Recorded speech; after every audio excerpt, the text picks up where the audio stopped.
این دختره معلوم نیست چه نقشه‌ای داره برای من. ببین آهای دختر، وایسا ببینمت. وایسا، چرا گوشه وای نمیستی؟ چرا همش فرار میکنی؟ ای بابا، چیکار به من داری آخه؟ حتما باید من دست تو قایم بشم. ای خدا چه گیری افتیدی. ببین، یا بهت میزنم یا باید با من حرف بزنی، با من رفیق بشی بچه جون. اینجا خونه منه. چقدر بزنم تو گوشت تا بفهمی؟ ای بابا چه گیری افتیدیم ما. نگاش کن. خلاصه من نمیدونم تو باید به حرف من گوش بدی بچه.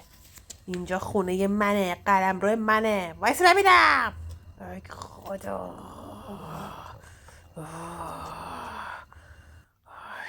گیری افتیدیم.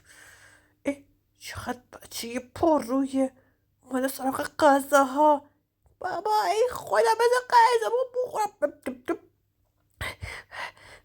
بذار من غذامو بخورم با گوشتم. من صبح تا نداشتی یه غذا بخورم.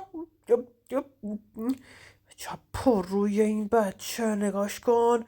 نشسته غذا میخوره، غذاهایی که مال منه. بچه جون اینا غذاهای من بوده، اینجا همش مال من بوده، این ظرف مال من بوده. تو چقدر بدجنس و پر روی آخه. بینم کن بینم کن بابا، چه خدا بیشتر بخورم من گوش نمه. ای بابا چرا ماما زهرا نمیاد منو نجات بده دست این. وایسا الان میگیرم، وایسا که بزنم لغتت بزنم حالت جا بیاد.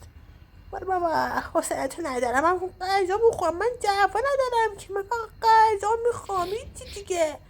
یه جای خواب و یه غذا. فکر کردی کی هستی؟